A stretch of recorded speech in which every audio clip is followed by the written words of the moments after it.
On Halloween 2020, 19-year-old Livye Lewis was found shot dead in her car on the side of the road. Her ex-boyfriend was discovered nearby bloodied and disoriented. He said he had no memory of what happened. 48 Hours correspondent Peter Van Sant looks at how authorities pieced together the events of that night. Where's my kid? I don't care. Where's my kid? On October 31st, 2020, in the tiny town of Hemp Hill, Texas, Darcy Bass was captured on police body cam pleading for answers about her 19-year-old daughter, Livye Lewis, who had been shot in her car on the side of this road. Will y'all tell me something? Well, where's my kid? Where is she at? I didn't know anything. I just wanted her to be okay. Where is my child? I told you where your child is. In this car. What car? She's in this car right here behind us. Livye did not survive. Also at the scene was Livye's ex-boyfriend, then 24-year-old Matthew Edgar. He was found in the fetal position behind the vehicle that Livye was found in. When's the last time you saw Livye? Tonight.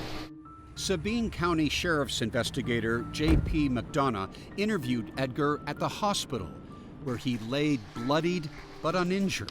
How'd you get all the blood all over your face? Edgar claimed to have no memory of what had landed him in the hospital. You don't know how you ended up on the ground behind the car? With the dead girl in it. What are you thinking?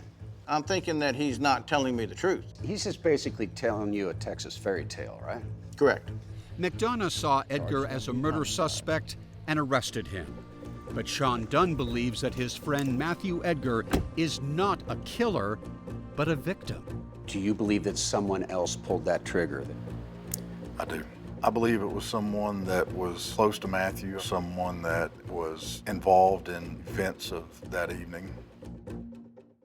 Peter Van Sant joins us now. So blood on him, disoriented, but what evidence did they find on Matthew Edgar that shows he shot her? Well, the evidence that they have is he was found on the ground behind Livye's car. She's in the car, she's been shot and killed. His rifle was at the scene. Okay. And also on the night of the murder, his ex-wife, who was a friend of Livye's, texted him, and she was very concerned about Livye because she'd heard them arguing and heard this verbal threat made.